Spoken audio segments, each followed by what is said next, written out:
ప్రోగ్రామ్లోని third ఫార్మాట్లో తెలియజేసినప్పుడు దాన్ని ఏమంటాం అంటే బ్లాక్డ్, ఫుల్లీ బ్లాక్డ్ ఫార్మాట్ అంటాం. ఫుల్లీ బ్లాక్డ్ ఫార్మాట్ని ఎలా రాస్తాం అనేది ఒకసారి మనం గమనించినట్లయితే హెడ్డింగ్ చూద్దాం. ఇక్కడ ఫుల్లీ బ్లాక్డ్ ఫార్మాట్. ఇవి ఎందుకు అలా ఉంచామంటే యాజ్ యూజువల్ గా వస్తా ఉన్నాయి మనకి. దీంతో మనం పోల్చుకున్నట్లయితే అయితే యాజ్ యూజువల్ గా ఒక ఫ్రెష్ పేపర్ అనేది సెలెక్ట్ చేసుకుంటాము. లెటర్ రైటింగ్ రాసేటప్పుడు ఎప్పుడు కూడా ఒక A4 సైజ్ పేపర్ అనేది మనకి నీట్ గా ఒక వైట్ పేపర్, ఒక రూల్డ్ పేపర్ అనేది సెలెక్ట్ చేసుకుంటాం. సెలెక్ట్ చేసుకున్న తర్వాత started everything on the left side, everything every side heading as based on left margin. ఈ ఫుల్లీ బ్లాక్డ్ ఫార్మాట్ ఇప్పుడు మోడర్న్ డేస్ ఇప్పుడు మనం వాడుతున్నటువంటి దానిలో ఫుల్లీ బ్లాక్డ్ ఫార్మాట్ మనం వాడుతూ ఉన్నామండి. ఇప్పుడు ఉన్నటువంటి ట్రెడిషన్. ఈ ఫుల్లీ బ్లాక్డ్ ఫార్మాట్ ఏం చేస్తామంటే మొదటిగా సెండర్స్ అడ్రస్ రాస్తాం. సెండర్ అడ్రస్ అంటే ఫ్రమ్ అడ్రస్. లెటర్ రాసేది ఎవరు? లెటర్ రాసేది ఏ వ్యక్తి? వాళ్ళ అడ్రస్ రాయడాన్ని ఏమంటామంటే ఫ్రమ్ అడ్రస్ అంటాం. ఆఫ్టర్ దట్ దీని కింద మనకి ఏమొస్తుంది అంటే సెకండ్ వన్ డేట్. ఇప్పుడు మన డేట్ ఎటువైపు చూస్తే మనం రైట్ సైడ్ కార్నర్ లో చూసాం. బట్ ఇప్పుడు ఎక్కడ రాస్తా ఉన్నాం? మనం లెఫ్ట్ సైడ్ కార్నర్ లో రాస్తా ఉన్నాం. కాబట్టి ఈ ఫార్మాట్ ని ఇప్పుడు తరచుగా అందరూ ఇదే విధానాన్ని పాటిస్తా ఉన్నారు. సో ఇప్పుడు డేట్ అనేది రాస్తా ఉన్నాం. చూడండి ఇక్కడ సెండర్ అడ్రస్ అంటే ఫ్రమ్ అడ్రస్ అన్నాను. ఈ ఫ్రమ్ అడ్రస్ అనేది ఎలా ఉందనేది మనం ఇక్కడ రాయడం జరిగింది. ఆ తర్వాత డేట్ అనేది ఇలా ఎగ్జామ్ లో ఎలా ఉంటే ఇలా రాస్తా ఉంటాం.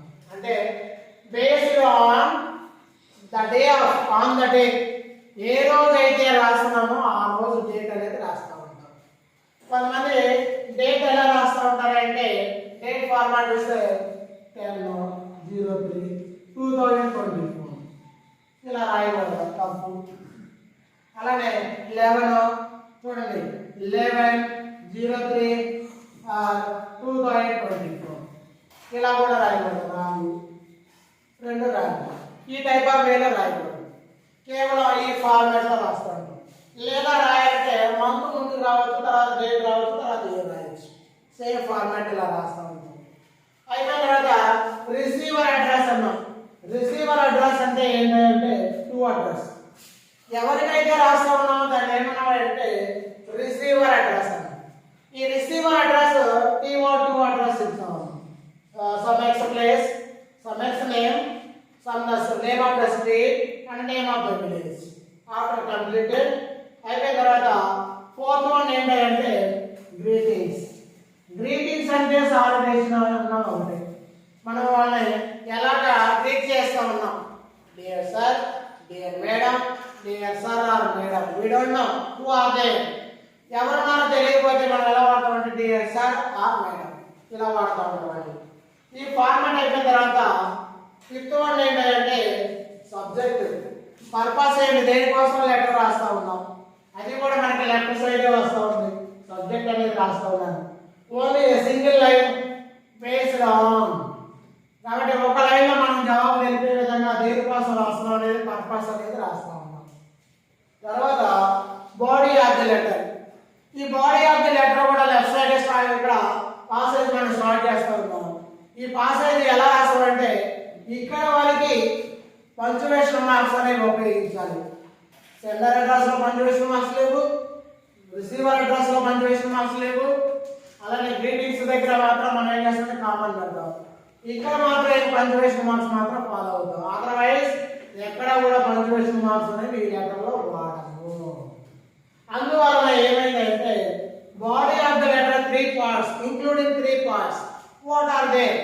అవి ఏమిటి అంటే మొదటి వన్ ఇంట్రడక్షన్ ఉండాలి. రెండోది మ్యాటర్ కంటెంట్ ఉండాలి. ఎలా రాస్తున్నాం అనేది కంటెంట్ ఉండాలి.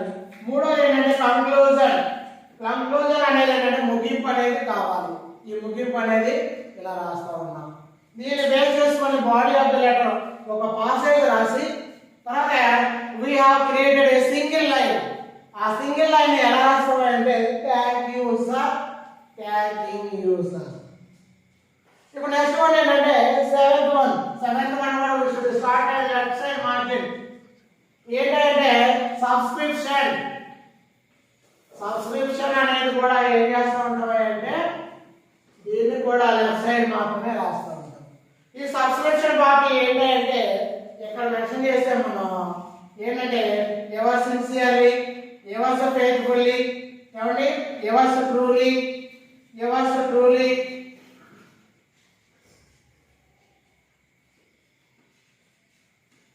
ఇలా రాస్తూ ఉంటాం.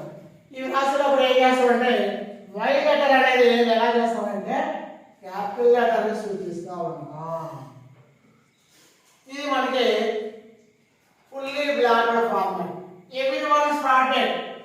Every side heading started with the left side margin. Totally all are dependent by the left side margin. ఇక్కడ డేట్ రాలేదు, ఇక్కడ రివర్స్ పేజ్ సూపర్ సబ్స్క్రిప్షన్ రాలేదు. ఇవన్నీ ఎలా స్టార్ట్ చేస్తామంటే మొత్తం లెఫ్ట్ సైడ్ మార్జిన్ బేస్ చేసుకుని రాయటాన్ని ఏమన్నారంటే ఫుల్లీ బ్లాక్డ్ లెటర్ అన్నారు. కాబట్టి ఫుల్లీ బ్లాక్డ్ ఫార్మాట్ అనేది మనం ఫాలో అయితే ఇప్పుడున్న ట్రెడిషన్కి మనం సూటబుల్గా ఉంటామో మనకి మార్క్స్ కూడా రావడం, ఫుల్ మార్క్స్ రావడానికి అవకాశం ఉంటుంది. ఈజీగా నేర్చుకోవడం లెటర్ రైటింగ్లో కొన్ని సైడ్ రైటింగ్లో మనం వీటిని ఫాలో అయినట్లయితే ఫుల్ మార్క్స్ గెయిన్ చేయగలుగుతాం. ఆ ఫుల్ మార్క్స్ గెయిన్ చేయడానికి ఏం చేస్తే బాగుంటుందనే ఆలోచనలో మనం ఏం చేస్తామంటే ఒక ఇన్ఫర్మేషన్ అనేది విద్యార్థులకు అందించడం జరిగింది. ఇది మీకు బాగా అర్థమైందని అనుకుంటూ ఉన్నాను. ఇది అర్థమైనట్లయితే ఈ వీడియో లైక్ చేయండి, షేర్ చేయండి, సబ్స్క్రైబ్ చేయడం మర్చిపోవద్దు.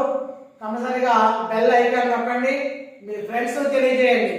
ఎవరికి ఉపయోగపడుతుంది లెటర్ రైటింగ్ మనకి ఎవరికి ఉపయోగపడుతుంది అంటే లెటర్ రైటింగ్ కాంపిటేటివ్ ఎగ్జామ్స్ వాళ్ళకి ఉపయోగపడుతుంది, కానిస్టేబుల్ ఎగ్జామ్ రాసే వాళ్ళకి ఉపయోగపడుతుంటుంది, ఎస్ఐ ఎగ్జామ్ రాసే వాళ్ళకి ఉపయోగపడుతుంటుంది, 10th క్లాస్ విద్యార్థులకు ఉపయోగపడుతూ ఉంటుంది 6th to 10th క్లాస్ వరకు. అలానే ఇంటర్మీడియట్ సెకండ్ ఇయర్ విద్యార్థులు ఇన్ ఏపీ తెలంగాణ, ఏపీలో కానీ తెలంగాణ విద్యార్థులు కానీ రెండు రాష్ట్రాలు మన తెలుగు రాష్ట్రాల విద్యార్థులకు ఉపయోగపడుతూ ఉంటుంది. చాలా చక్కగా మీరు నేర్చుకోవడానికి బాగుంటుందండి. వీటిని ఒకసారి మనం చూసినట్లయితే ఈజీగా అర్థం చేసుకుంటాం.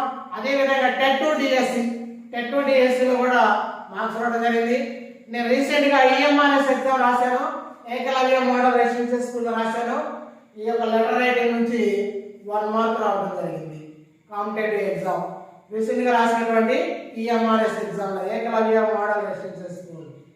సో ఇది యూస్ఫుల్గా ఉంటుందని నేను భావిస్తూ ఉన్నాను. మర్చిపోకండి, లైక్ చేయండి, షేర్ చేయండి, సబ్స్క్రైబ్ చేయండి, ఫాలో అవ్వండి. ఇలానే నెక్స్ట్ మన టాపిక్ ఎప్పటికప్పుడు అప్డేట్ వస్తూ ఉంటే చూస్తూ ఉండండి. Thank you, keep watching.